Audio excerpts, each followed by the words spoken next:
Chapter 1. Are you really going to give up this opportunity to study abroad? It's the one your uncle worked so hard to get for you. Phoebe Clark stared at the study abroad application in front of her, then silently picked it up and tore it to shreds. To study sculpture design at an art academy in Milan that had been her dream since she was a little girl. But as of today, that dream no longer mattered. Under the teacher's astonished gaze, Phoebe tossed the ruined pieces of paper into the trash can.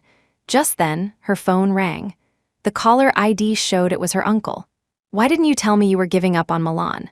Why didn't you discuss it with me? You didn't discuss getting married with me either." Phoebe's words were laced with sarcasm, even though she knew she had no right to criticize him. Suddenly, Phoebe was reminded of the distant past, when Ethan Shaw had taken her in. Back then, her parents had both been killed in a factory accident. At only 12 years old, Phoebe didn't understand what it meant to lose both parents. She only knew she could never speak to them, hug them, or joke with them again. So Phoebe cried, crying so hard she hyperventilated and fainted in the hospital. When she woke up again, she was in Ethan's house. She hadn't seen him in a very long time. When she was 6, her mother had brought Ethan home. Phoebe also saw a woman, dressed elegantly but with a face full of sorrow. "I'll leave Ethan in your care." At the time, Phoebe only knew that a handsome older boy had come to live with them. It was much later that she learned Ethan had been taken in by her mother due to a family conflict. After 3 years of a quiet, unremarkable life together, he had left. The year she turned 12, Ethan returned. He said, "Come home with me." As if grasping a lifeline, Phoebe clung desperately to Ethan's sleeve. In that moment, it felt like a true rebirth, and she began a new life with him. Soon, she was 13. Influenced by her classmates, Phoebe finally understood the first stirrings of love. She began to steal glances at Ethan's face, just like the other kids in her class who were secretly dating. "Your teacher told me there's a lot of puppy love in your class. If anyone bullies you, you have to tell me." Ethan's meticulous care only made Phoebe's affection for him grow stronger. She carried that secret love with her until she turned 14. When Phoebe was 14, Ethan was 21. He had inherited his family's assets and become a formidable figure in the business world. Naturally, Phoebe became a target for her rivals. One ordinary afternoon, she was kidnapped and locked in a basement. In the dark, windowless basement, Phoebe felt a fear she had never known before, as if she were back on the day she received the news of her parents' death. Who dares touch her? Just as she was about to lose hope, Ethan burst in with a group of police officers who arrested everyone there. "I'm her uncle." Her initial joy was replaced by shock. Phoebe stared blankly at Ethan as he gave his statement to the police. For all those years, they had never clearly defined their relationship. So he had always presented himself to the world as her uncle. "Why are you so good to me? Why so good that you made me fall in love with you?" Phoebe struggled with these thoughts in her heart, a struggle that lasted for many years. 15, 16, 17, all the way to 18. As the days passed, she realized she might have fallen hopelessly in love with Ethan. She loved his eyes, his temperament, everything about him. How many nights had she seen Ethan warming milk for her? How many times had he canceled important meetings to personally drive her to and from school? Countless moments like these made Phoebe want to confess the love hidden in her heart. But she couldn't. From the day she was taken in, their roles were set in stone. But now, Phoebe was glad she had never said it. He clearly felt nothing romantic for her. She wasn't good enough for him. And that dream he had mentioned offhandedly, she no longer needed to pursue it. He had said, "I dreamed you became a famous designer in Milan." That day, Phoebe had listened to Ethan talk on, as if she had truly become that exceptional person. So, let it end here. Phoebe told herself. He had a wife now. Just yesterday, at her birthday party, he had brazenly brought that woman home. "Phoebe, from now on, this is your auntie. She studied sculpture during her time abroad, so you can ask her if you have any questions." "Married?" Phoebe repeated the word in disbelief. "That's right. Ethan and I are already married," the woman said with a sweet smile that Phoebe found blinding. He would never love her. She had to let everything go. She never wanted to see Ethan again, never wanted to be heartbroken again. That was why she was standing here today. Let it all end here. Chapter 2. When they got home, Ethan brought a glass of warm milk to Phoebe, just as he always did. Phoebe was taken aback. She had expected him to be furious. for them to have a huge fight, which would have allowed her to vent the bitterness in her heart. But Ethan was as calm as if they were strangers who had just met. An empty, indescribable feeling settled in Phoebe's heart. It was deeply unpleasant. Phoebe didn't take the glass of milk. She silently tried to walk past Ethan to her room. The next second, Ethan grabbed her arm. With a gentle pull, the already slender Phoebe stumbled sideways against the living room table. "Your auntie warmed this for you herself. Don't be ungrateful." The words stung Phoebe's heart, and her sadness quietly gave way to anger. Why should she be grateful? Why was he ordering her around from on high, like an elder? Phoebe snapped her head up and met the smiling gaze of her auntie from across the room. Oh, dear, Phoebe doesn't look like she's in a good mood. If she really doesn't want it, let's not force her. Does it look like she's heartbroken? Why else would she give up such a wonderful opportunity in Milan? Serena said, feigning understanding. How old are you?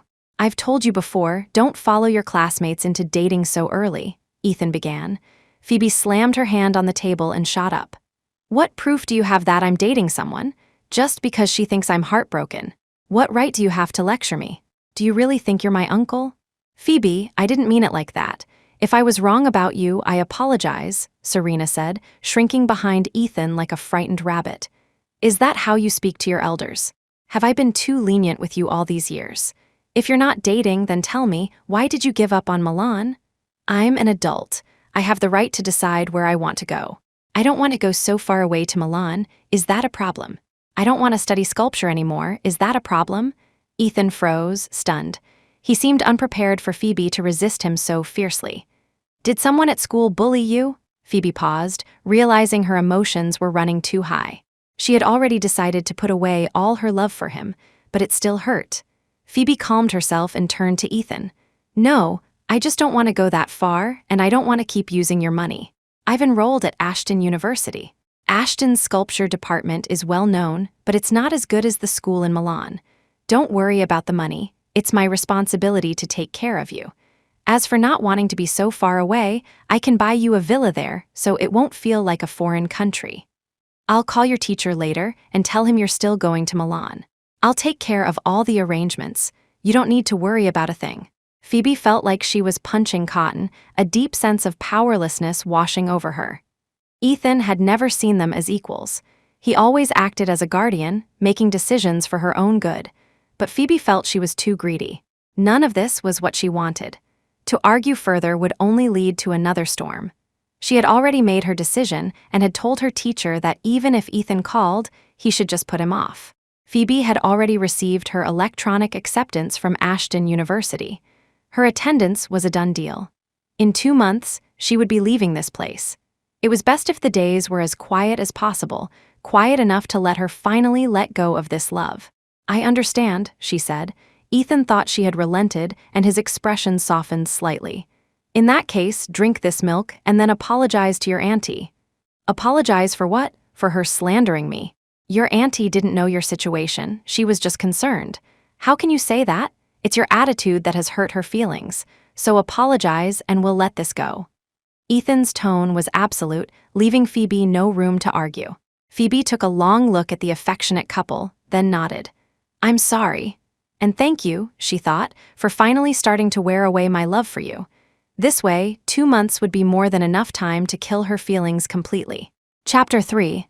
Later, Ethan called the teacher, who informed him that Phoebe had already graduated and her final university choice couldn't be changed. He would have to ask me for the details. Your teacher said you've already submitted your choice of university. The one in Milan, right? Ethan's voice was low and raspy, tinged with fatigue. Phoebe just nodded without answering, but that was enough for him. It wasn't so much that Ethan trusted Phoebe, but rather that he couldn't imagine her leaving the protection of his wings. There's a banquet at home tonight. I have to pick up your auntie. It's at the Grandstone Hotel. Have the driver bring you over later. After saying this, Ethan left her bedroom without a backward glance. Phoebe recalled every past banquet. Ethan had always picked her up personally, booking a celebrity stylist to design her look, choose her dress, and match her necklace. He did it all to prevent her from being bullied by family members who saw her as an outsider. This was the first time Ethan had told her to go to a banquet by herself. A dull ache throbbed in Phoebe's heart, but she had already decided not to expect anything, so she had to endure the pain. If she could just endure it, the pain would eventually stop. Phoebe opened her contact list. Thankfully, she had saved the stylist's number before. But when she called, she was told that Ethan had already booked them. Just as a sliver of hope sparked in Phoebe that maybe it was for her, the stylist on the other end of the line shattered her fantasy. "I'm sorry, Miss Clark, but I'm preparing Miss Vance for the banquet tonight." She had so easily taken what was hers. Phoebe managed a weak laugh, exchanged a few pleasantries, and hung up. Even though a sour feeling was already spreading through her, she swore she wouldn't cry. Stylists for banquets usually needed to be booked in advance. With Ethan's last-minute notice, Phoebe couldn't find anyone suitable, so she decided to attend as she was. As luck would have it, her driver and Ethan's car arrived one after the other. When Serena Vance stepped out of the car, she was a vision of jewels and glamour, her red lips and pearly teeth dazzling onlookers. In comparison, Phoebe looked as plain as an ugly duckling, drawing pitiful glances. "You outsider, you really have no respect for the Shaw family, showing up dressed like that." In the past, Ethan would have already stepped forward to shield Phoebe, loudly reprimanding these ill-mannered family members. But this time, when Phoebe instinctively looked towards Ethan, he was busy helping Serena with her dress, completely oblivious to her presence. "What are you looking at? Your uncle is married now. Did you really think he'd protect you for a lifetime? How ridiculous. You're just a pretty face with no background and no wealth. How long do you think you'll last in our family?" Phoebe couldn't refute them, and besides, she was already planning to leave. "You shouldn't have come. You're just embarrassing yourself. Have you no shame?" The people around her continued to point and whisper. Finally, Ethan and Serena noticed her. "How can you talk to my niece like that? She just finished her final exams and is under a lot of stress. It's perfectly normal that she doesn't feel like dressing up." Serena shielded Phoebe, shooting meaningful glances at Ethan. "See, you were so busy helping me with my dress that you didn't even notice your niece was being bullied." Ethan's expression remained neutral as he stood before them. "What, do you all think I don't run this family anymore?" The crowd dispersed, not daring to say another word. "Why didn't you call me when you were being bullied?" Ethan's words made it sound like it was Phoebe's fault. "I saw you were busy and didn't want to disturb you," Phoebe said, her tone distant and detached, keeping a wide berth from Serena. "Phoebe, do you not like me? Could it be that you think I've stolen your uncle's love?" Serena's words were a direct hit, deliberately twisting the knife. Phoebe clutched her chest, glaring at her fiercely. "What's with that look? It's so scary, but don't take it to heart.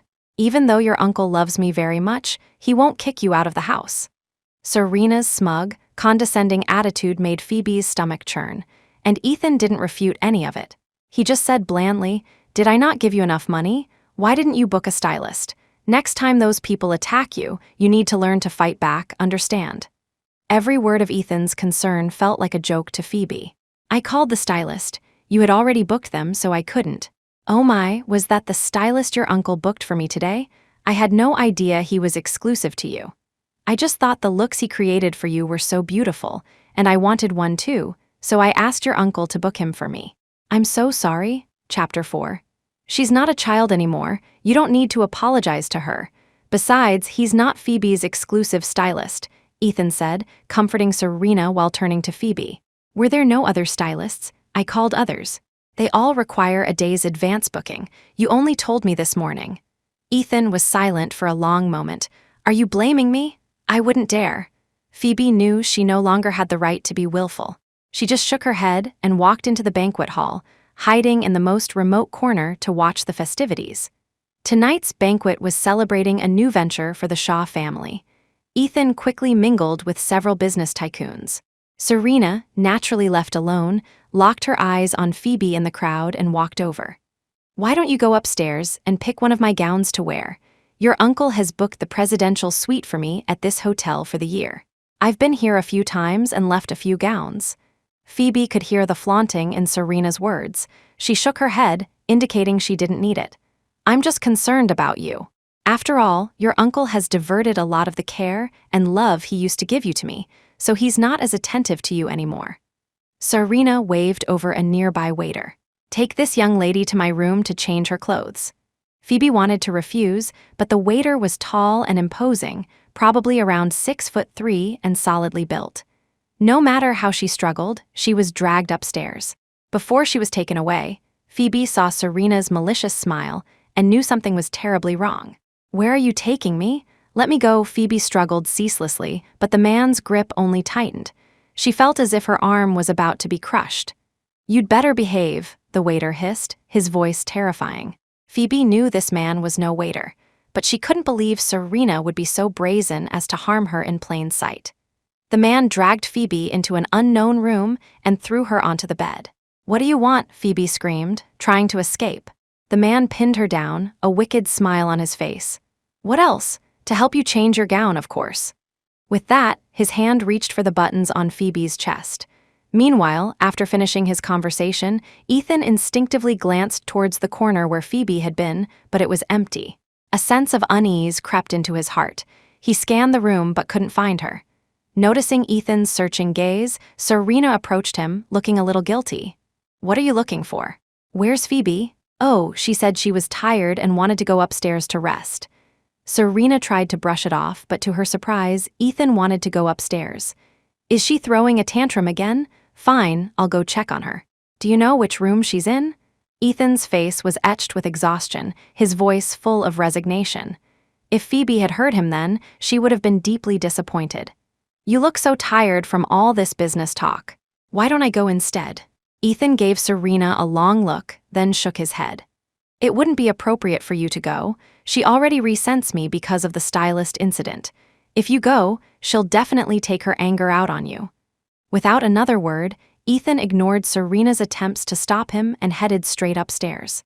He didn't know which room Phoebe was in, so he knocked on them one by one. Everyone who opened their door was too intimidated to speak upon seeing it was Ethan Shaw. As Ethan got closer to the room where Phoebe and the man were, the sounds of her fierce struggle grew louder, reaching his ears in the hallway. "What are you doing?" Ethan kicked the door open with a powerful blow. Without a moment's hesitation, he grabbed the waiter off Phoebe and threw him aside. Mr. Shaw, the man, initially furious at being interrupted, immediately fell to his knees in terror when he saw who had kicked him. "I said, what are you doing?" Ethan demanded, his face cold as he looked from the man to Phoebe, who was clutching the tattered remains of her dress to her chest, tears streaming down her face. "It's a misunderstanding. Miss Clark threw a fit and dragged me up here, but then for some reason, she suddenly changed her mind. I was just blinded by greed and lost control for a moment." Smack! A sharp slap echoed as Ethan's hand struck Phoebe's face. "Do you have any idea what you're doing? You're only 18, Phoebe's head snapped to the side, a red handprint quickly swelling on her cheek. "Do you realize if something had actually happened, your entire life would have been ruined?" Chapter 5. Ethan's eyes were bloodshot. He gripped Phoebe's shoulder tightly, his voice tight with barely suppressed fury. Serena, who had rushed over upon hearing the commotion, couldn't help but feel a sense of relief at the scene. After that slap, any desire Phoebe had to explain herself or voice her grievance vanished. "So this is the kind of person you think I am?" Phoebe asked, looking at Ethan with a cold laugh. "In your eyes, I'm that shameless. A person with no morals, someone who will never compare to Serena Vance. Who gave you permission to call your auntie by her name? Answer me. Before today, I would have said you were a good kid. But not anymore." "Fine," Phoebe suddenly smiled. In that instant, she finally decided to stop loving him. The last flicker of hope in her heart was extinguished. "Where are you going?" Ethan asked, watching Phoebe stand up to leave. Phoebe didn't speak, nor did she stop walking or look back. "Aren't you embarrassed enough looking like that?" Ethan took off his suit jacket, draped it over Phoebe's shoulders, wrapped her up completely, and swept her into his arms. As he passed Serena, his expression softened. "Don't tell anyone about this, or Phoebe's reputation will be ruined. Mingle at the party for me for a little while. I'll be back to join you after I take her home." Serena nodded understandingly. "Don't be too hard on Phoebe. She's a big girl now. It's normal for her to have those kinds of thoughts. You were really a bit too harsh just now." Such words, rather than calming Ethan, only fueled his anger. But Phoebe no longer had the will to argue, or even to struggle. She let Ethan carry her, limp in his arms. He would only see this as a guardian's embrace, not an intimate gesture between a man and a woman. At least, not between them. Just like that, Ethan took Phoebe home. And just as he had promised, he didn't stay long before returning to the banquet. Phoebe was left alone in the vast, empty villa, replaying years of memories with Ethan. Tears streamed down her face, as if she were trying to wash away years of suppressed feelings and grievances. "I won't love you anymore. I really won't love you anymore." Phoebe repeated it over and over, trying to erase every memory from her mind. Since she had decided to leave, she didn't want to fight this battle to the bitter end. She couldn't face the possibility that even if Ethan knew Serena was behind it all, he might not even blame Serena, just offer some compensation to appease her and keep the peace. So once she had calmed down, Phoebe stood up and began to pack. She decided not to return the money she had received from Ethan over the years. She would consider it payment for her parents' kindness in raising him. He probably thought of it that way, too. As for the extra money, she had long since saved it on a bank card. She placed the card on the coffee table, packed a few changes of clothes, and dragged her suitcase out the door. Phoebe had already checked with the university about early arrival, and after getting permission, booked the earliest flight out. 2 hours later, she boarded the plane and flew away from the city. It all happened in one swift motion, without a trace of hesitation. Phoebe left without a word to Ethan, simply vanishing. Meanwhile, Ethan and Serena socialized at the banquet late into the night. Drunk, he leaned against Serena. "You've had a little too much to drink today. Let me help you home to rest." "No need, the driver can take me." Ethan seemed like a different person, suddenly cold and distant. Serena, however, wasn't surprised. She naturally let him lean on her. "Even if it's a contract marriage, I still have to be responsible for you," she said. "After all, we're good friends." At that, Ethan said no more and let Serena take him home. When they arrived, Serena quickly noticed the bank card on the table. There was no note, but she recognized it instantly as the one Ethan had given Phoebe. Looking around, the house felt empty. All of Phoebe's things were gone. Serena knew exactly what had happened. She smiled and slipped the bank card into her pocket. "If you're going to leave," she whispered, "you might as well leave cleanly." Chapter 6. When Ethan woke up the next day, Serena never mentioned that Phoebe had left. The development of his new project occupied Ethan's mind for a long, long time. He lived at the office, never returning home. Overwhelmed with work, Ethan had no time to think about Phoebe. It wasn't until the project was finalized and implementation began that he finally had a moment to breathe. But when he returned home, he found that Phoebe was gone. "Where did you go?" Ethan sent Phoebe a message. An hour passed with no reply. A knot of anxiety tightened in his chest, a premonition that something was wrong. But he tried to reassure himself, thinking that perhaps Phoebe was just busy. He waited another hour. He didn't even notice Serena appear at his side. "What's wrong? You seem so distracted." "Phoebe's gone." Serena feigned surprise and offered to help him look for her. "I called her school. Phoebe has already left for university. You don't have to worry too much." "Milan, this is absurd. Why would she leave without a word? Where has she been staying all this time? I haven't even sorted things out there yet." Ethan's anxiety was palpable, though he himself didn't realize it. Serena shook her head. "I didn't call Milan, I called Ashton University." A long silence fell between them. They both knew the truth. Phoebe had not gone to Milan. She had stubbornly chosen Ashton after all. "This is completely out of line. How did she become like this?" "Well, she's grown up now and has her own ideas. We probably shouldn't interfere anymore," Serena said nonchalantly. "I am her uncle for one day, I am her uncle for life. Book the earliest flight. I'm going to Ashton to find her." Ethan called his assistant, canceling all his upcoming work. It was past 10 o'clock at night when Ethan finally saw Phoebe. "Why are you working here? Am I not providing for you? Why didn't you answer my messages?" "I wasn't checking my phone. Did you come all this way just to lecture me?" Phoebe asked, continuing to make a boba tea for a customer. "Oh, Phoebe, I know you're still angry about your uncle slapping you that time, but he was just worried about you. If you're really still upset, how about your auntie apologizes to you?" Serena popped her head out, causing a ripple in Phoebe's otherwise calm demeanor. "You two should just focus on your own lives. Why come looking for me? I'm 18 now. I can support myself even if I have to work part-time. Besides, I'm a student now. How did you become like this?" "Become like what? What have I become?" Ethan was at a loss for words. This version of Phoebe seemed too sensible, and his dissatisfaction with that fact was something that would sound ridiculous if he said it out loud.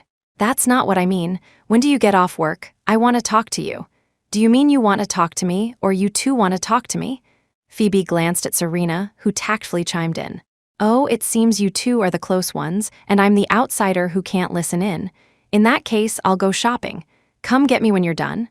Talk to us, Ethan said. Your auntie is not an outsider.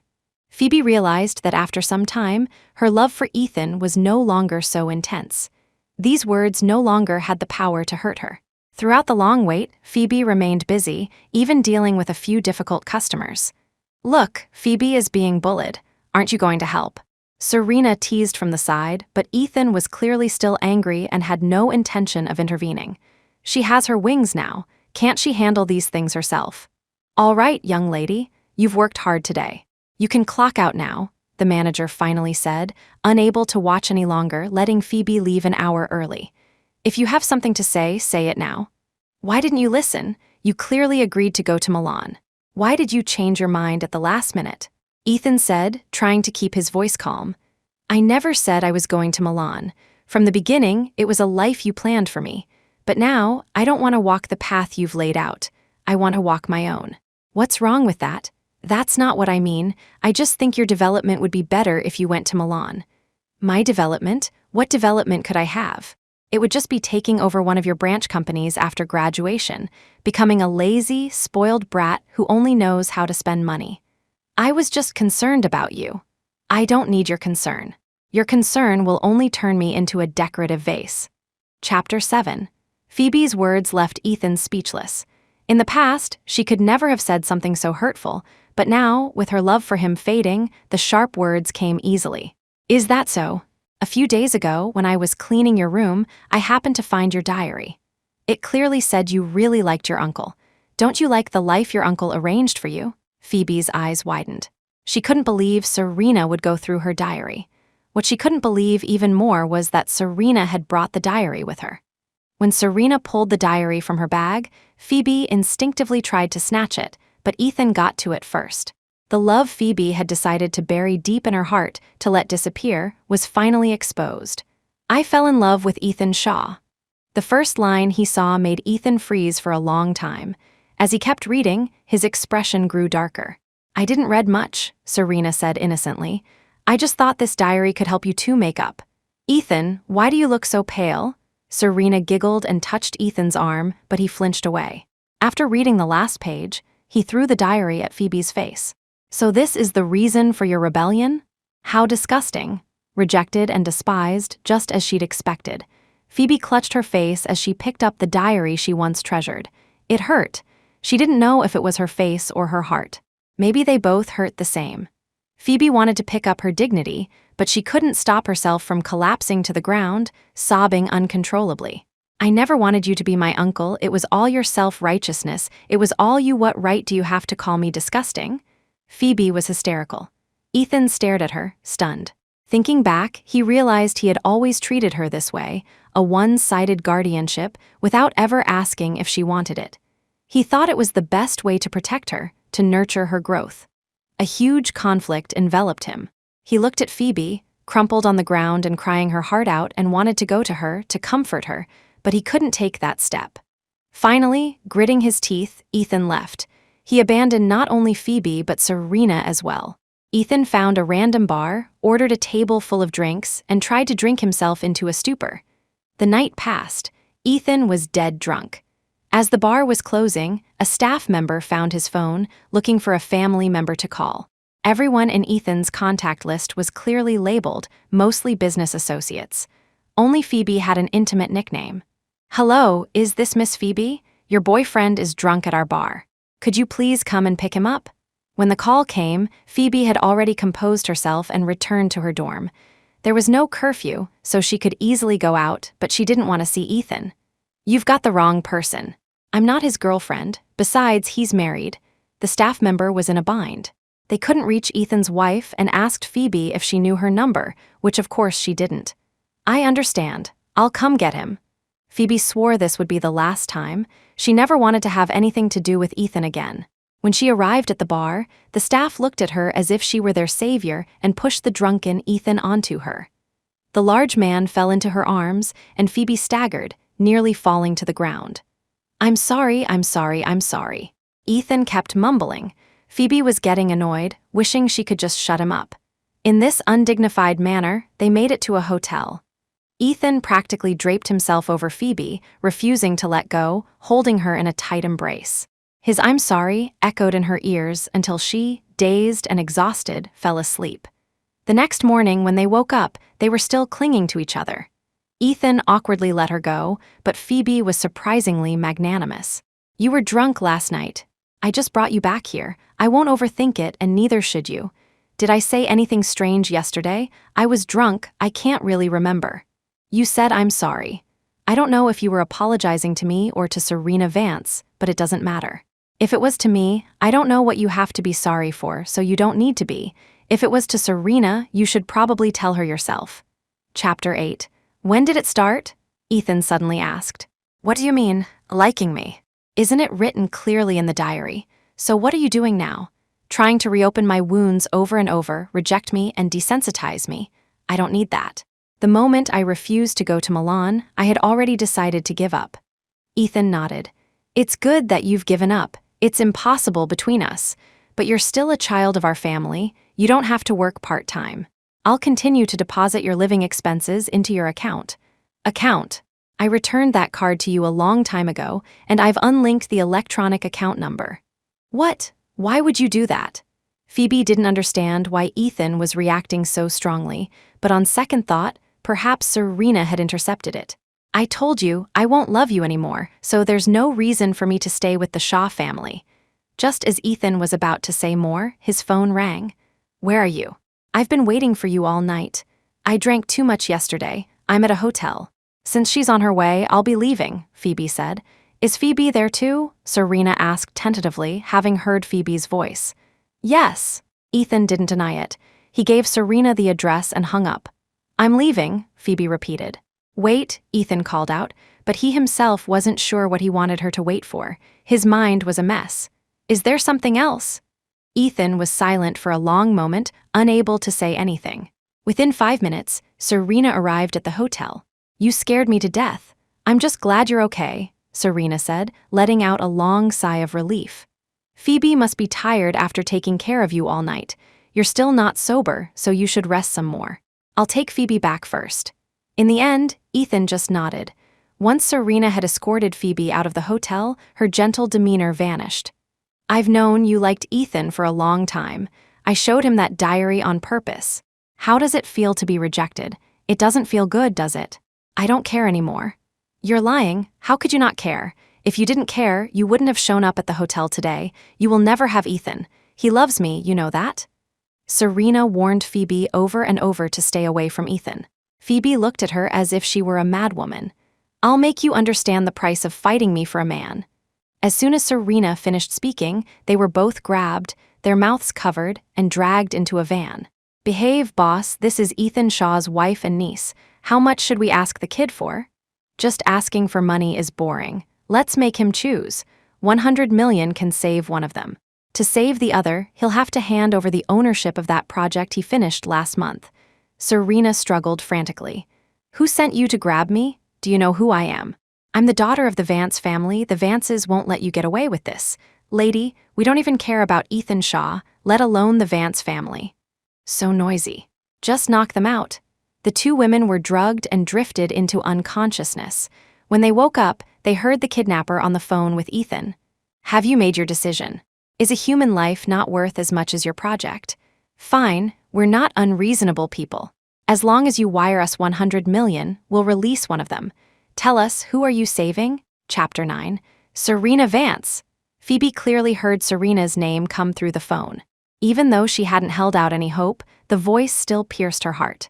Her years of love felt like a joke. When it came down to it, in the eyes of the person she truly cared for, she was as insignificant as a feather. "All right, wire me 100 million within the hour, and I'll release the woman." After hanging up, the kidnappers rubbed their hands together in excitement. "See, I told you this would work. An easy 100 million. Too bad we couldn't get that project the higher-ups wanted. What about the other woman? What do we do with her? Silence her, of course. We keep our word. Integrity is the most important thing in business, after all. But it feels like a waste to kill such a pretty girl just like that. A sense of dread washed over Phoebe. Sure enough, the next second, one of the kidnappers approached her with a lecherous grin. What do you say we boys have some fun with her before we kill her? The men exchanged glances. Now that's a good idea. Phoebe watched in horror as the men closed in, their hands starting to grope her body, but she was powerless to resist. Her hands were tied, and though she kicked and struggled, she couldn't break free from their hold. Suddenly, the door to the dim basement was thrown open, and a blinding ray of sunlight pierced the darkness. Phoebe's whimpers stopped abruptly, replaced by an authoritative voice. Who gave you permission to touch her? The kidnappers froze, scrambling off Phoebe in terror. Phoebe didn't know who the newcomer was, but the kidnappers certainly did. They hadn't even touched a hair on her head, and now their final payment was probably gone too. The money from Shaw has already been transferred. As for these two women, let them go. Your hands weren't very well behaved. Since you can't control them, let's just break them. At the man's command, several bodyguards swarmed in from behind him. They tied up the kidnappers and, right in front of Phoebe, broke their hands and feet. Are you all right? Phoebe looked at the man. He exuded an intimidating coldness, an unapproachable aura that seemed even more formidable than Ethan's. Phoebe instinctively shook her head. Sarina, however, was seething with hatred.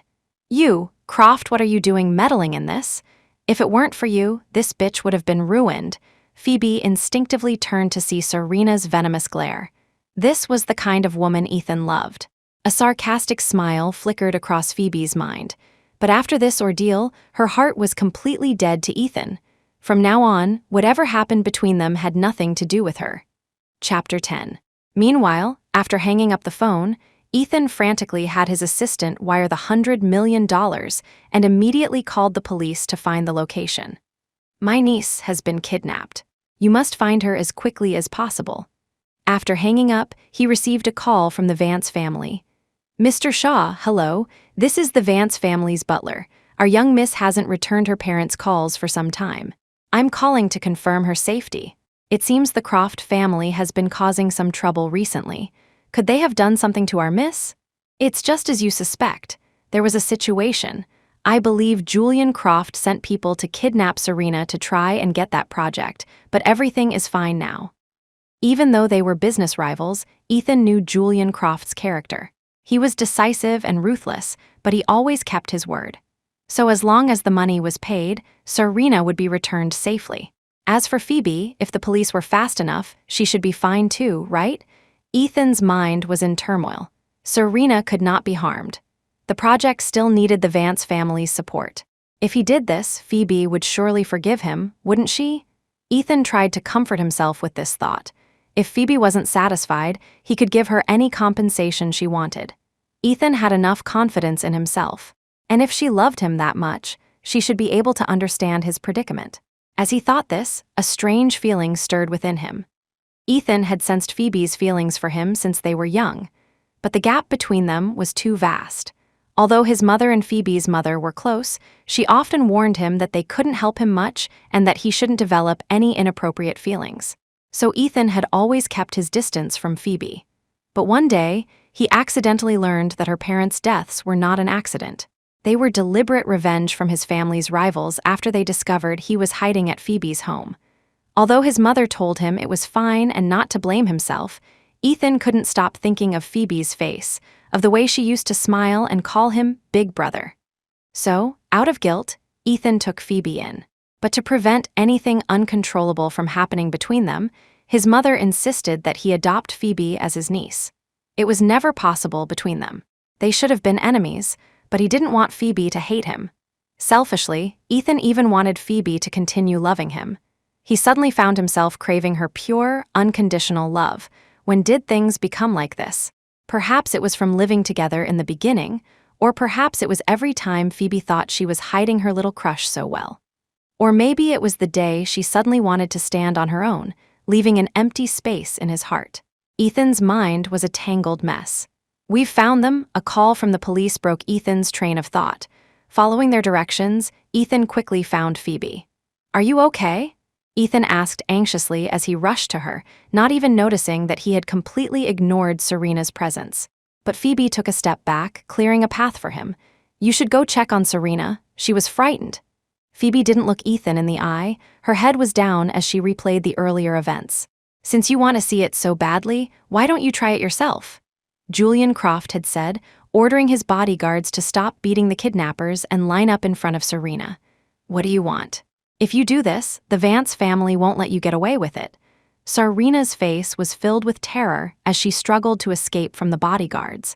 As they closed in, genuine fear finally appeared on her face. "You can't do this to me. I didn't do anything," she pleaded. "You still haven't answered me. Are you okay?" Julian had completely ignored Serena, turning to ask Phoebe instead. Phoebe had shaken her head. "Are you really going to do this?" Phoebe's sudden question made Julian pause. "What? Do you feel sorry for her?" "No. If she were assaulted, Ethan would blame me. I don't want to have anything more to do with them. But I've never met you before, so I can't ask you to consider my feelings." Julian suddenly laughed. It was a light chuckle, but the crinkle in his eyes made his already handsome face even more charming. "Don't worry, I'm just scaring her. I've already got the money. Who would argue with money?" So Julian had his bodyguards back off, and Phoebe, overwhelmed by the shock, fainted. Julian left, leaving only Phoebe and Serena behind. And then Ethan arrived. Her thoughts returned to the present, but Ethan was still standing there. His expression was complex.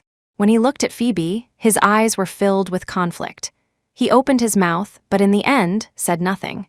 He thought Phoebe was probably throwing a tantrum again, but he couldn't just ignore Serena. So, after only a moment's hesitation, Ethan ran to Serena's side and rushed her to the hospital. Phoebe watched Ethan's departing figure, and her heart felt not even a ripple of emotion. The faint sting was already fading, and Phoebe believed that one day, it would disappear completely. She would no longer feel anything for Ethan Shaw. As for Serena's true nature, there was no need to expose it. Chapter 11. Phoebe vanished. That day, after Ethan took Serena to the hospital, he sent a message to Phoebe, only to find that he had been blocked on social media. Blocked on her phone and every other platform as well. Is she throwing a tantrum? Serena had woken up long ago. After confirming she was unharmed, she let out a huge sigh of relief from her near-death experience, then noticed Ethan's grave expression. "She's blocked me. I can't find her anywhere." Ethan's voice was tinged with anger, which Serena quickly picked up on. "Well, it seems her wings have really grown. She's an adult now. I say we just let her be on her own." Serena said this with a cheerful smile. "After what happened, even if we were just pretending to be married for the project, my parents will insist you take responsibility. We're destined to be inseparable now." Serena got out of bed, came to Ethan's side, and wrapped her arms around him. "Don't you know I've always liked you? You care about me more, right? So let's be together for real, okay?"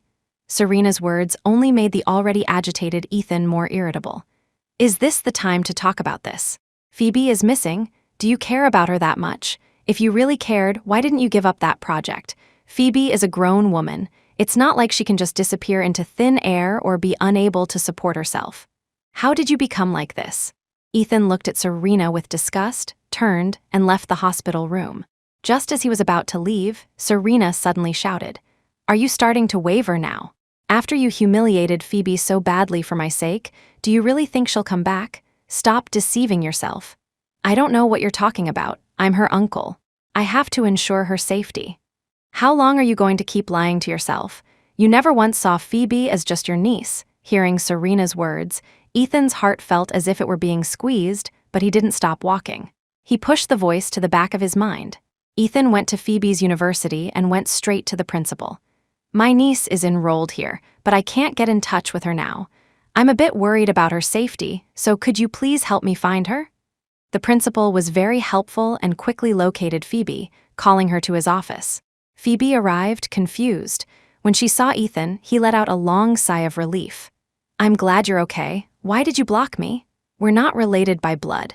Do I need your permission to block you? How can you think that way? You didn't seem to care if I lived or died that day. I know you're still upset about what happened, but I can explain. It's not what you think. I really had no choice." My life isn't as important as Serena Vance's, not as important as your project or your career. I'm well aware of all that, so please, don't bother me again.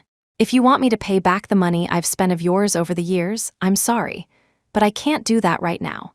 But after I graduate and get a job, I will work hard to pay you back. Phoebe's words left Ethan stunned, unable to find any flaw in her logic to argue against. Ethan looked into Phoebe's eyes, which were filled with determination. Now he finally realized she wasn't being willful, she had truly decided to cut all ties with him. Chapter 12. Phoebe finished speaking and left the office without a backward glance. Before leaving, she told the principal that if this man came looking for her again, there was no need to call her.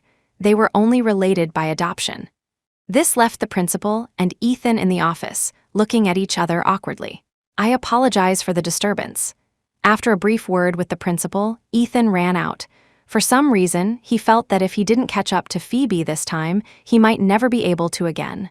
Wait, is there something else, Ethan? Phoebe rarely used his full name.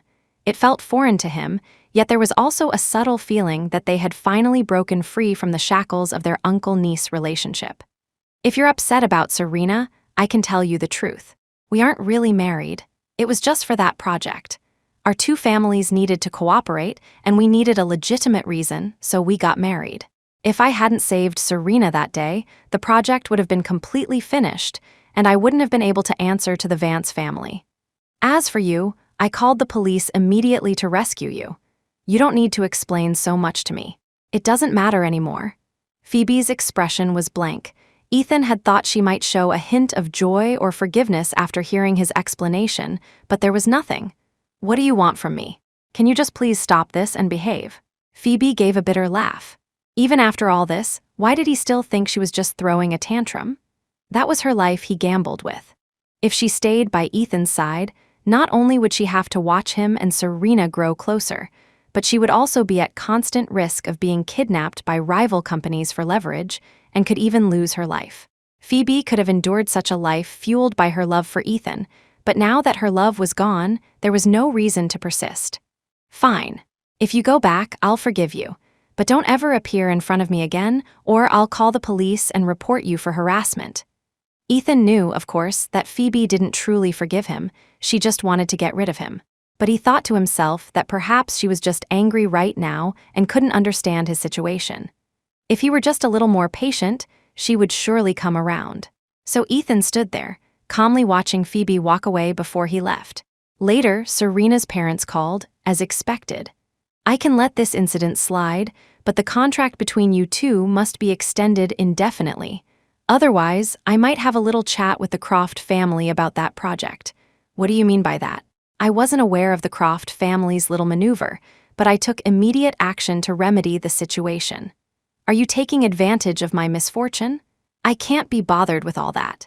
To be frank, my daughter has liked you since she was a child. If it weren't for that, do you think I would have risked becoming enemies with the Crofts to partner with you? Let me think about it. Think, is it because of that little girl? If you have reservations, I can find a way to take care of her. Don't you dare lay a hand on Phoebe. Ethan hung up the phone, feeling powerless. When he returned to the hospital, Serena was lying in bed, looking at him with a triumphant expression. How did I never realize what kind of person you are?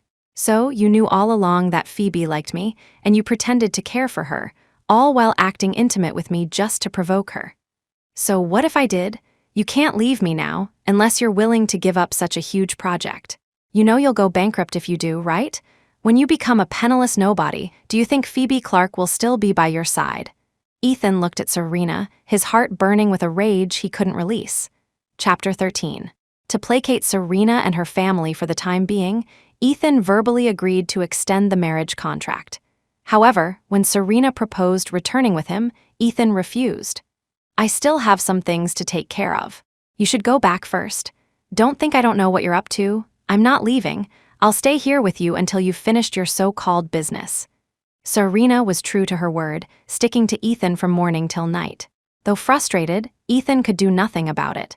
He had to search for Phoebe through subtle clues. She was no longer working at the previous shop. A few days later, Ethan spotted Phoebe at a convenience store. It was a 24-hour store with few employees, and Phoebe often worked grueling, irregular shifts. Ethan's heart ached, but he could only watch from the shadows, partly because he feared Phoebe would avoid him again, and partly because he feared Serena would harm her. During this time, Ethan felt a deep unease, but he kept telling himself it was just concern for Phoebe, not that he had fallen in love with her. "I said round it down, didn't you hear me?" A burly man, flanked by two thugs, slammed a wad of cash and loose change on the counter, yelling at Phoebe. "I'm sorry, I can't do that. I'm just an employee," Phoebe replied politely, but the man was relentless, insisting she give him a discount. "You're just a damn cashier, what's with the attitude? Am I not giving you enough face?" The man raised his hand to strike Phoebe, but was stopped by Ethan's sharp rebuke. Ethan then called the police. "Are you okay? Are you hurt anywhere?" Ethan asked, full of concern. Phoebe shook her head and took a step back, creating distance between them. After the police arrived and took the men away, she resumed her work as if nothing had happened. Ethan felt a void in his heart. This time, he hadn't abandoned her, yet she remained just as cold and distant. As the two stood in a stalemate, Serena suddenly appeared, clinging to him. "See, Phoebe can live independently now. I think we should stop bothering her so much." Even though the pretense was shattered between them, Serena still put on a gentle and magnanimous act.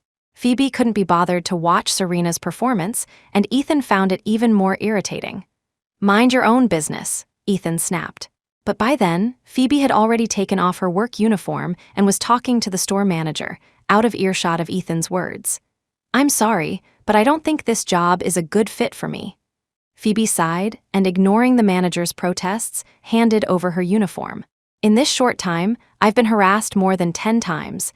I think it might be due to personal reasons." Phoebe's words were veiled. The manager didn't understand and tried to console her, but she just shook her head, saying no more. As Phoebe left the store, she glanced up at Serena and met her triumphant expression. So, she wouldn't let her go after all. Even though she had left Ethan and decided to stop loving him, why was Serena still doing this to her? Her repeated tolerance had only been met with Serena's covert sabotage. Phoebe felt a profound sense of powerlessness. "If you're done being difficult, you should unblock me. If you need money in the future, just tell me and I'll give it to you." Ethan walked up to Phoebe, but Serena stepped in front of him. "I thought I made myself clear. There should be no more entanglement between us. I think if that happens, your wife might leave me alone."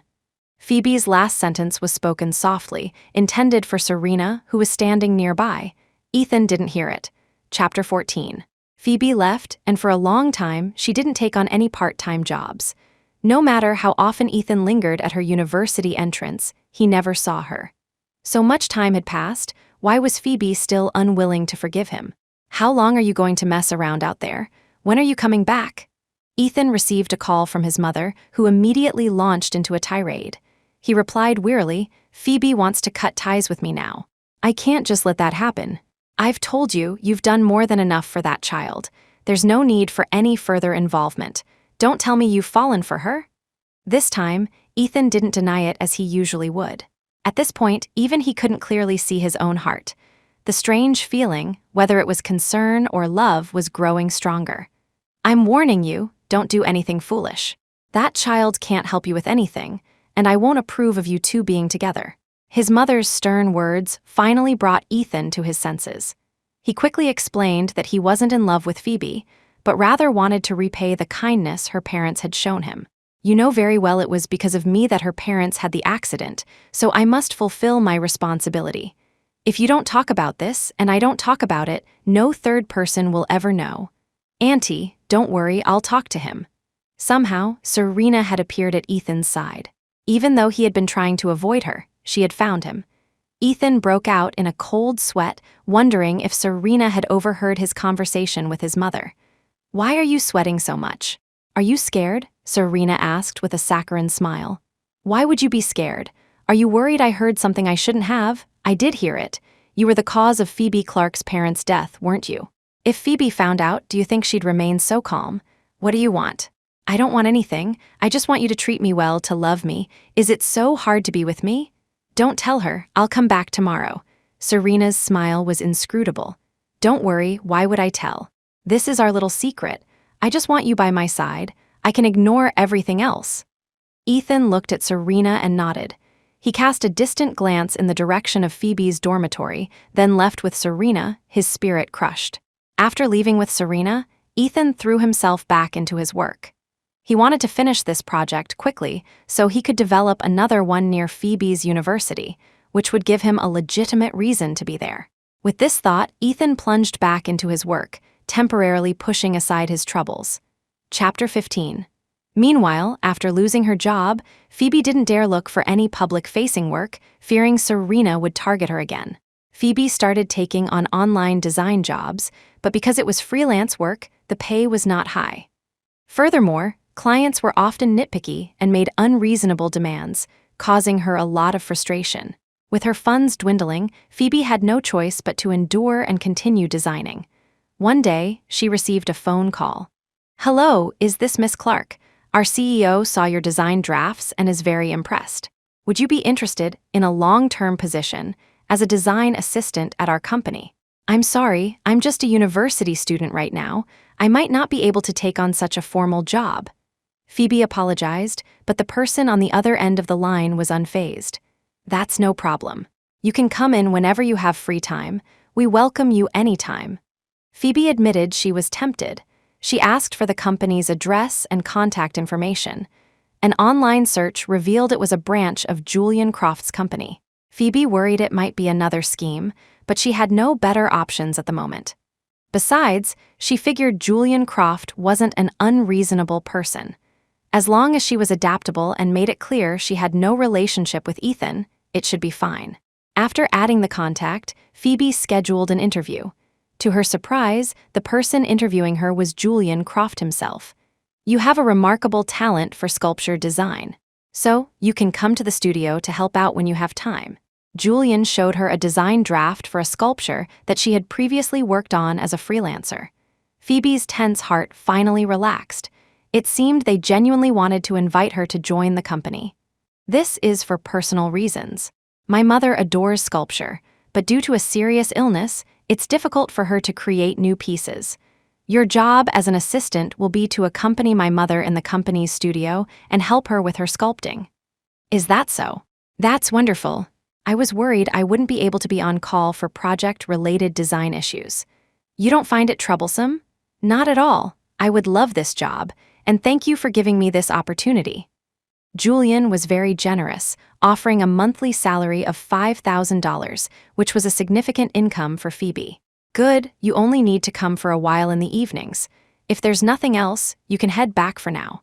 Phoebe nodded, picked up her bag, and was about to leave when Julian stopped her. "I want to apologize for the kidnapping incident." "It's all right. I'm surprised you still remember. But I no longer have any relationship with Ethan Shaw." "Good." Chapter 16. Finally, the project was completed. Ethan made a lot of money. He gave an extra 10% to the Vance family and began discussing the dissolution of the marriage contract. "What did you promise me?"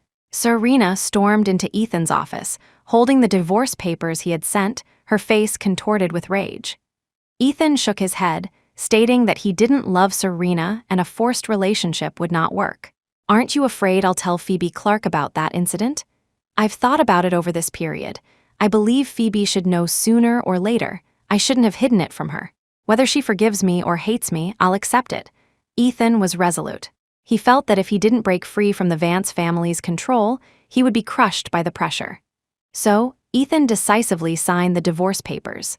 Serena refused to divorce, so she called Ethan's parents to pressure them and had her own parents help persuade him. "What did you promise us back then? What is this, kicking us aside now that you've gotten what you wanted?" Serena's mother was furious. "It's because of that girl, isn't it? In that case, don't blame me for going after her. I've already given your family an extra 10% of the project's profits.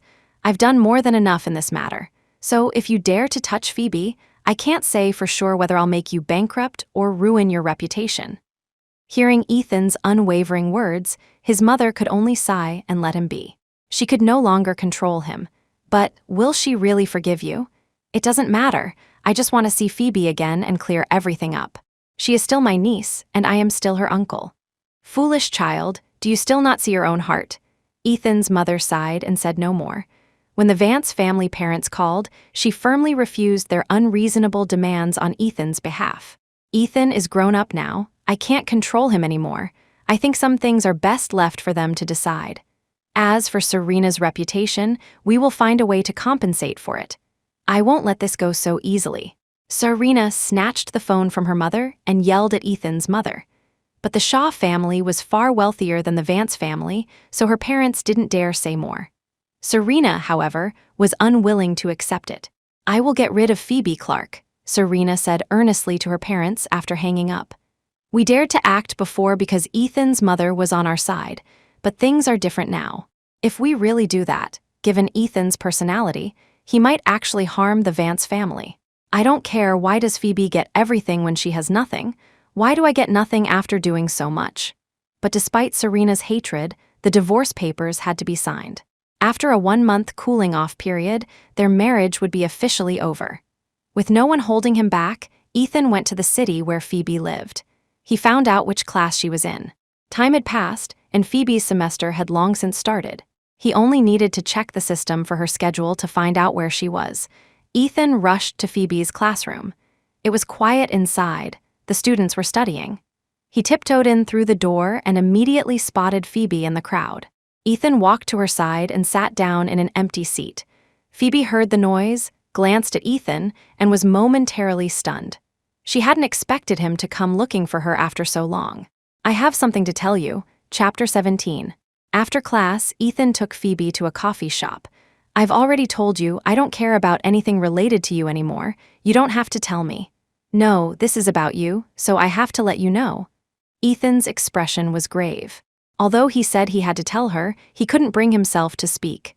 The fact that her parents' deaths were his fault, no matter how he thought about it, Phoebe would never forgive him. So, he hesitated. What do you want to say? I have to go to work soon. If there's nothing, I'm leaving. Ethan instinctively grabbed Phoebe's hand. It was the first time they had held hands. Phoebe immediately pulled her hand back and frowned at him. He looked hurt.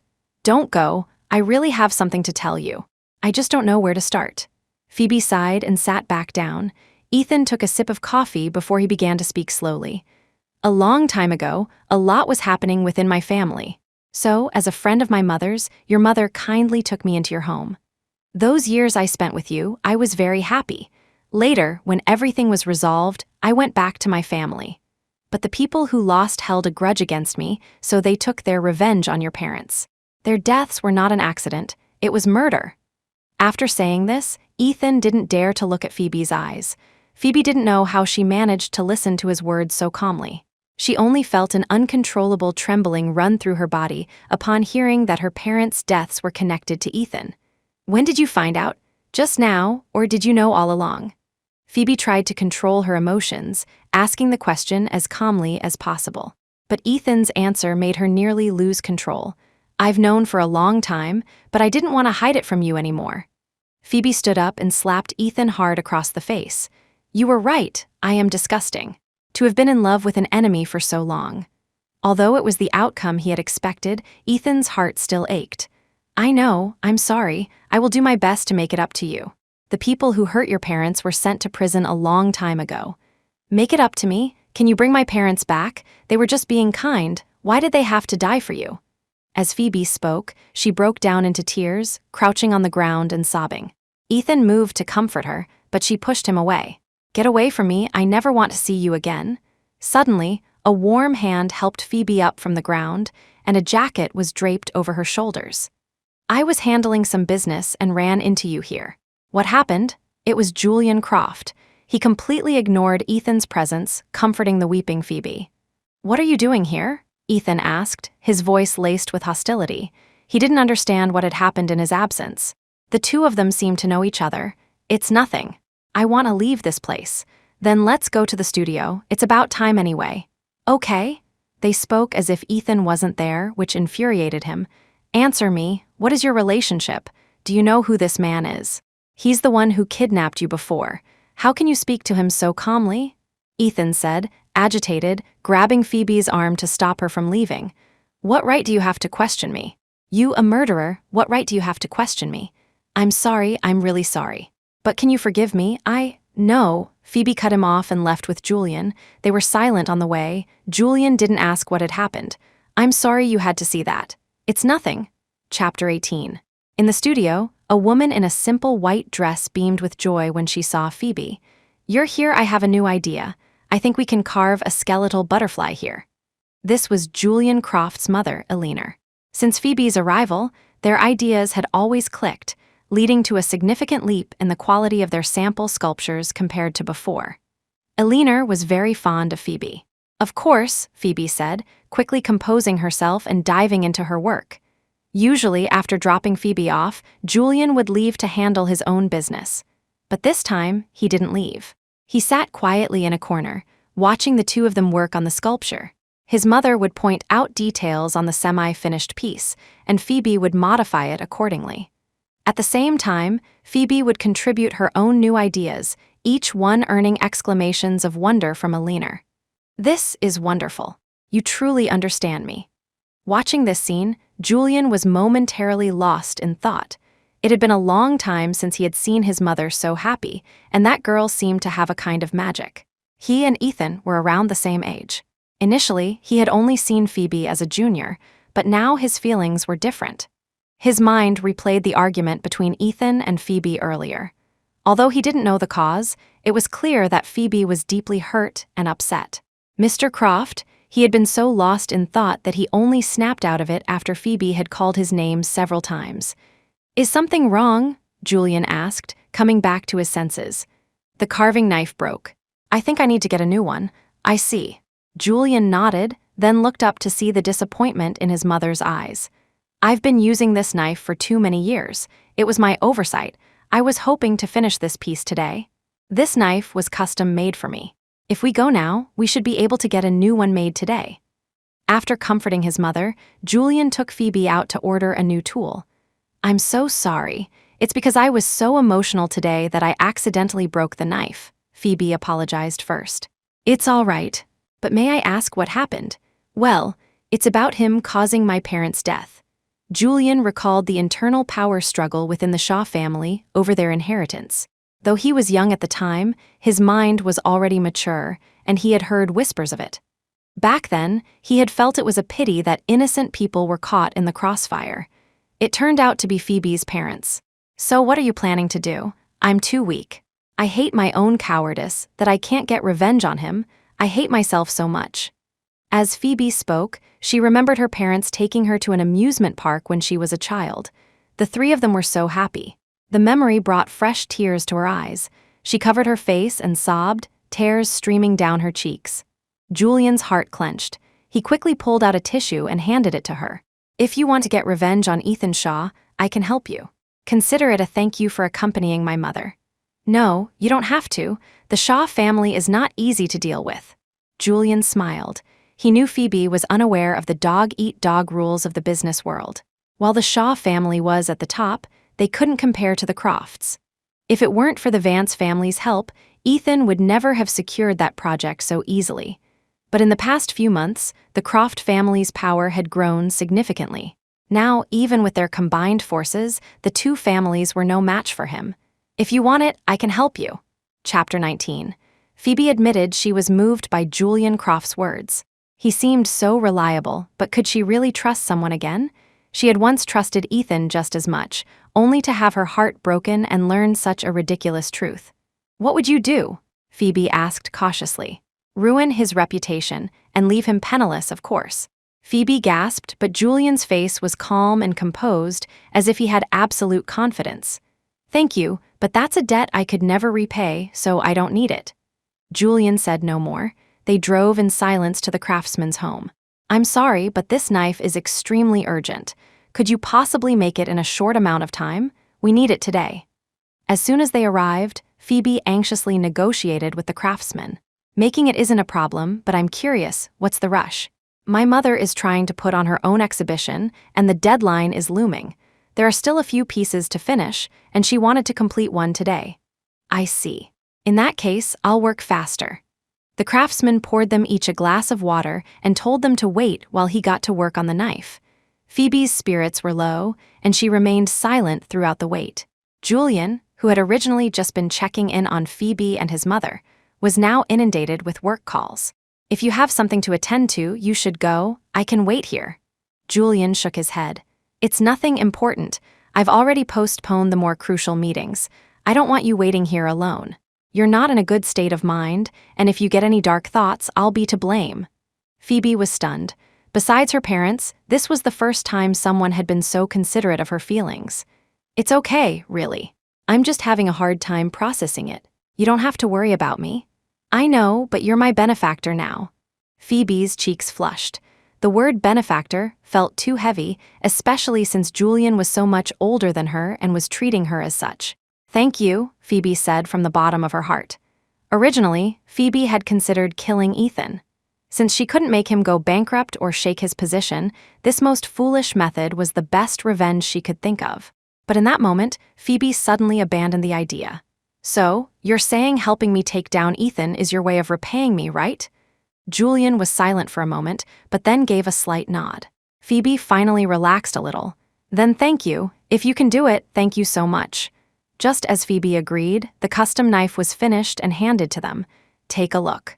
"Is this right?" Phoebe carefully held the knife, examining it closely. It had to be an exact replica of the previous one. She inspected it meticulously, not missing a single detail. Once she was sure it was a perfect match, she felt relieved. They bid farewell to the craftsman and returned to the studio. Elena, who had been looking dejected, immediately brightened up when she saw them return. "How did it go?" "It's really okay if you couldn't get it. I was just being too particular." "Don't worry, we got it. I'll definitely finish this piece today. By the way, now that you've brought me back, you can go attend to your business. Once I start sculpting, I'll be completely focused and won't have any distracting thoughts." Phoebe turned to Julian, who nodded and left, reassured. Chapter 20. By the time the sculpture was finished, it was already 8 or 9 at night. Julian drove Phoebe back to her dormitory. As soon as she arrived at the building, she saw Ethan sitting on the ground. Phoebe wasn't surprised. She had expected he might show up. "You should head back now."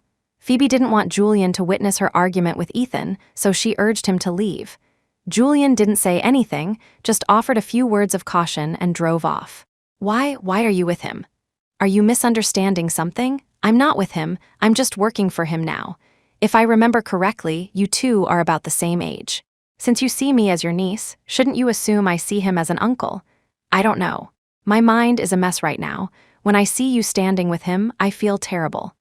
Don't argue with me just yet, please. Can you just listen to me? This feeling, I think it's romantic. I'm a little jealous. Why can he stand by your side, but I can't right now? I know it's my fault, but I'm still despicably jealous. Do you have any idea what you're saying? I do. I've thought it through. I like you. I've always liked you in a romantic way. But there were so many issues holding me back, making me run away, unable to face my feelings for you. Yet I still wanted to keep you by my side, so I used that foolish method. Can you give me a chance? Can we put the past behind us and start over? You liked me too, didn't you? Liked? What makes you think I would still like you after everything? Do I look like a fool? No, that's not it. I just hope you'll give me a chance. I want to start over with you.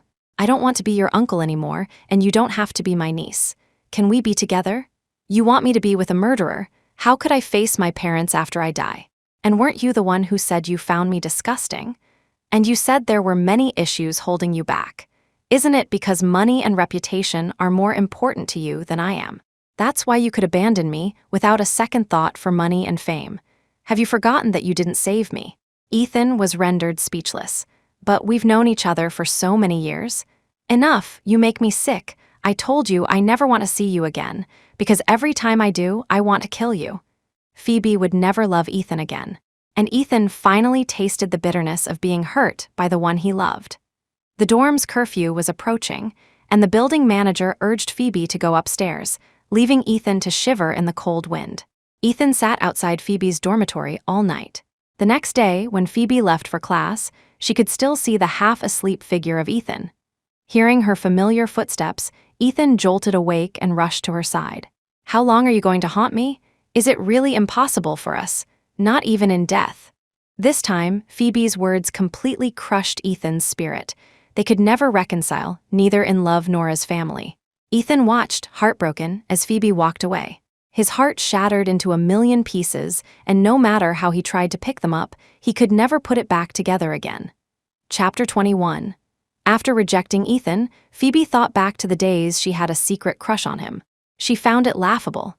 She had liked him so much back then, yet he wouldn't even give her a second glance. And now, what was he begging for? But soon, Phoebe pushed the matter to the back of her mind, immersing herself in her studies. After class, she went to the studio to continue helping Alina Croft with a new sculpture. My idea for today is quite complex. It's the centerpiece of the exhibition, the final piece. Phoebe quickly began discussing it with Alina. She wanted to sculpt a human figure, but she couldn't quite describe the person from her dream. She could only piece together some facial features and the general shape with fragmented words. From these fragments, Phoebe sketched a drawing. "It looks a bit like Julian," Alina said, studying Phoebe's drawing. "Is this the image you had in mind?" Alina pondered for a moment, then nodded firmly. However, the clothing and styling were still up for debate. Phoebe nodded. They decided that the final piece would be modeled after Julian. Just then, Julian arrived at the studio. He felt a bit uneasy as his mother and Phoebe stared at him. "Is something wrong?" "Nothing, just looking at you." Phoebe glanced at Alina and couldn't help but laugh. Since Julian had met Phoebe, he had rarely seen her smile. This time, she was laughing so freely that it seemed to stir something in his own heart. "All right, I'll stop teasing you. My final piece will be based on you, so I'm afraid you'll have to be a frequent visitor to the studio from now on." Julian finally understood and nodded. "I'll make you look very handsome in the sculpture," Phoebe said, then continued to discuss the final design and material choices with Alina. She was unaware that Julian's face had turned a shade of red. In all his years, he had never been so moved. "I'll be looking forward to it," Julian thought to himself. Back with Ethan, after being rejected by Phoebe, he returned to his city utterly dejected. He knew Phoebe would never see him again, but the heartache was uncontrollable, and his love for her only grew stronger. He hated himself for being so slow, so indecisive, and for losing Phoebe because of it. Having not slept all night, Ethan fell asleep quickly after boarding the plane. In his dream, he was back in the years he spent at Phoebe's home. Chapter 22. Those years were truly happy. The days spent with Phoebe, though without luxury or wealth, were filled with her innocent smiles and beautiful memories. In his dream, as the days passed and they grew up, he never returned to his old life. Instead, he continued to live with Phoebe. They went to school together, came home together, worked part-time at a convenience store together, and eventually they walked down the aisle together. "I love you, let's get married." In the dream, Ethan clearly heard Phoebe say these words to him, and he smiled from the bottom of his heart. But the happier the dream, the more he sensed it was just a dream. He could never get Phoebe back. The happiness turned to pain, and as the pain grew, Ethan woke up with a start, drenched in a cold sweat. The plane had landed. Ethan disembarked, still savoring the dream. He recalled the image of Phoebe in a wedding dress, so captivatingly beautiful. On a whim, Ethan called his designer friend. "I need you to make this wedding dress. As soon as possible, the faster the better, preferably within 3 days." Ethan sketched the wedding dress from his dream and sent it to his friend. News travels fast in high society. The story quickly spread through their circle. Everyone assumed Ethan was planning a grand wedding for Serena to make up for their hasty marriage, and they all rushed to congratulate her. Serena, who had been on the verge of a breakdown, consumed by her resentment for Phoebe and her own powerlessness, suddenly felt a renewed sense of hope.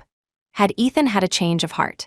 Had he finally seen her worth and wanted to be with her again? Serena was ecstatic, but since Ethan hadn't contacted her yet, she decided to play it cool and wait for him to reach out. 3 days later, the wedding dress was ready, an exact replica of the one in Ethan's dream.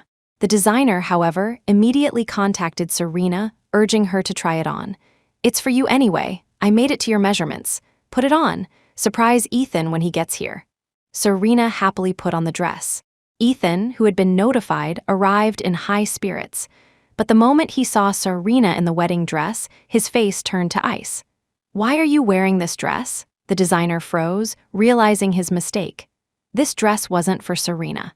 "So this dress wasn't for me. Was it for Phoebe Clark? Do you know this is called adultery during marriage? It's bigamy. We've already signed the divorce papers. Do I need your permission for anything I do?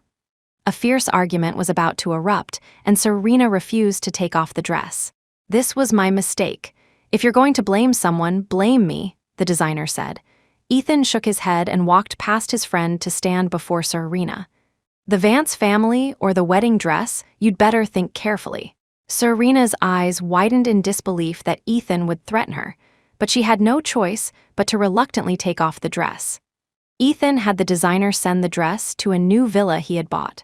It was a villa he had originally prepared for Phoebe when she came of age. In the empty villa, only the wedding dress remained. From then on, Ethan would come to the villa every day and stare at the dress in a daze. One day, feeling the space was too empty, he had photos of Phoebe brought in and placed next to the dress. Although Phoebe had never been to this villa, it was filled with her presence. Looking at the photos, Ethan suddenly broke down, covering his face and sobbing uncontrollably. "I'm sorry, I lost you. I'm so sorry." Chapter 23. The 1-month cooling-off period passed quickly, and Ethan and Serena finalized their divorce. The moment they held a press conference to announce the divorce, a reporter burst into the venue with a bombshell. "Is it true that you were harassing your niece throughout your marriage? Is it also true that you had a wedding dress custom made, but your niece has long since left you and rejected you?" The reporter fired off a volley of questions, and all eyes in the room turned to Ethan. Ethan glanced at Serena, assuming it was her doing. But since the reporter's words were true, he could only remain silent. The story quickly became a headline, causing Ethan's company's stock to plummet and creating immense public pressure. The family's internal power struggle reignited. "I say, if he's not fit for the role, he shouldn't be occupying the position of heir." "Exactly. I advise you to step down as soon as possible." Later, Ethan's mother stood by him against the public backlash, allowing him to continue as the heir. From then on, a series of accidents began to plague Ethan. One day, he would be hit by a car while crossing the street, breaking his leg. Another day, a flower pot would fall from a high rise, hitting his shoulder and knocking him to the ground. Ethan was repeatedly sent to the hospital, his body covered in injuries and casts. "I'm sorry. It's all my fault that the Shaw family has come to this," Ethan apologized to his mother, his spirits low. She shook her head, saying it wasn't his fault, but then she received a phone call. "What did you say? Bankrupt? What happened?" His mother's shout made Ethan's heart sink. As soon as she hung up, he immediately asked what was wrong. "The company is bankrupt. Not just this one, the subsidiary companies are calling one after another." "What on earth is going on?" Ethan immediately took out his phone and had his team investigate. Every company's projects and capital chains had problems, and the source of it all was traced back to Julian Croft. "It must be revenge," Ethan said, feeling a sense of powerlessness. "Is there any way out?" Ethan asked his mother cautiously. She shook her head. "It's all over this time." 3 days later, Ethan officially declared bankruptcy. The Vance family also declared bankruptcy. When Phoebe heard the news, she asked Julian why he had taken down the Vance family as well. "They wanted to hurt you too, didn't they?" After hearing his answer, Phoebe was silent for a long time. "So this is what it felt like to be truly and fiercely protected. Thank you. Although you said it was to repay my kindness, this is far too much. If you ever need my help in the future, please let me know." Julian didn't say anything. "How is that sculpture coming along?" he asked, changing the subject, not wanting to delve deeper into the matter. "Almost done. The details of the clothing are finished. Only the facial features are left." After Phoebe reported her progress, the office door opened. It was his secretary, preparing for a meeting. "I'll go now, so I won't disturb you. You can get back to your work. I'm looking forward to the finished product." This time, Phoebe heard him. "I won't let you down." Chapter 24. After leaving the company, Phoebe returned to the studio to continue sculpting with a leaner Croft. "What is he like in your mind?" "Although he doesn't smile much, he's meticulous, very caring, and very gentle." "Gentle? Where did you see that?" "I remember since he was a child, his teachers and classmates said he was hard to get along with. After he grew up, everyone in the company was afraid of him," Eleanor asked with a smile. "Because he always helps me solve all sorts of problems without ever asking questions. He's very considerate of my feelings. He's a very good person." Phoebe's earnest reply made Eleanor laugh out loud. "You two are indeed very compatible." "That's not what I meant. "Oh, you're not together? I always thought you were his girlfriend." "Why would you think that?" "Of course not. We're just employer and employee." "Because you're the first person he's ever brought to the studio to accompany me, and I've never seen him be so patient. Most importantly, whenever I mention it to him, he just stays silent and never gives a straight answer about your relationship. It seems my son has a one-sided crush." Phoebe's face turned red. She had never thought that Julian might like her. Although he was a good person, she didn't have the energy to pursue romance right now. Don't scare her. Somehow, Julian had finished all his work and come to the studio to join them. He had clearly overheard their conversation. "I was just kidding," Eleanor said, not pushing the topic further and focusing on her sculpting. Phoebe immediately got back into her work, putting the conversation out of her mind. Only Julian continued to watch Phoebe, trying to gauge her reaction to learning about his feelings. But there was no reaction at all. It would be a lie to say he wasn't a little disappointed. But he wasn't in a rush. He felt they had plenty of time. Phoebe could feel his intense gaze on her back. As she looked at the sculpture in front of her, carving the facial features, it felt as if she were holding Julian's face in her own hands. At this thought, Phoebe's face flushed, and her mind replayed Eleanor's words about Julian liking her. In a moment of distraction, she accidentally carved a faint smile onto the sculpture's face. "This is exactly the image I had in my heart. It's wonderful," Eleanor said, looking at the face with a happy smile. "It's finally done. Tomorrow's exhibition can go on as planned." "Yes, your wish has been fulfilled. Now, will you be a good girl and come with me to the hospital for a checkup?" I know. I'll go too. Maybe I can help with something," Phoebe said, for some reason following them. The three of them went to the hospital together for Eleanor's various checkups. The results were all good. Her body was slowly recovering. Maybe one day she could pick up a carving knife again. "Then you won't need me anymore. You can complete your works by yourself." "What's wrong? Are you disappointed?" "Of course not. I'm just so happy that you can finally sculpt your own works by hand. But I feel happier when we complete works together. You understand me so well. So, after you graduate, why don't you stay here and sculpt with me?" Eleanor said, then shot a look at Julian. "Don't worry, your salary will be even higher than it is now." Phoebe glanced at Julian. She had nowhere to go after graduation anyway. She certainly wouldn't want to miss out on such a well-paying job. "Of course, I would be delighted." Chapter 25. On the day of the exhibition, many master sculptors from all over the country, as well as sculpture enthusiasts, came to the venue. Phoebe stood in the crowd, shoulder to shoulder with Julian, welcoming the guests. Due to her health, Eleanor did not make an appearance, but Phoebe enthusiastically introduced the concepts behind each piece, all from Eleanor's perspective. Among the crowd was an uninvited guest, Ethan. Although he was bankrupt, he still had some money left after selling the family villa. The one villa he refused to sell, no matter what, was the one he had bought for Phoebe. He, his mother, and his father had moved in together. He happened to see the news of Phoebe's exhibition on TV and rushed over immediately. He looked at the works on display. Every piece was carved by Phoebe, each one so full of life and charm. Phoebe had become independent. She no longer needed his protection. When a reporter asked Phoebe why she chose the path of sculpture, Ethan heard her say, "It started with a dream.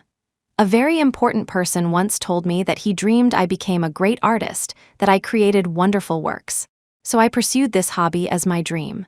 But later, that important person became not so important anymore.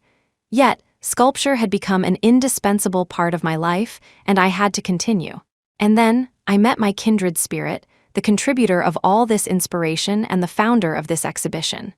So, I will continue on this path of sculpture, not for anyone else, but for myself." In that moment, Ethan remembered the offhand comment he had made, a dream so insignificant that he had forgotten it until Phoebe brought it up. And now he had gone from that important person to an unimportant person. He could no longer stand by her side.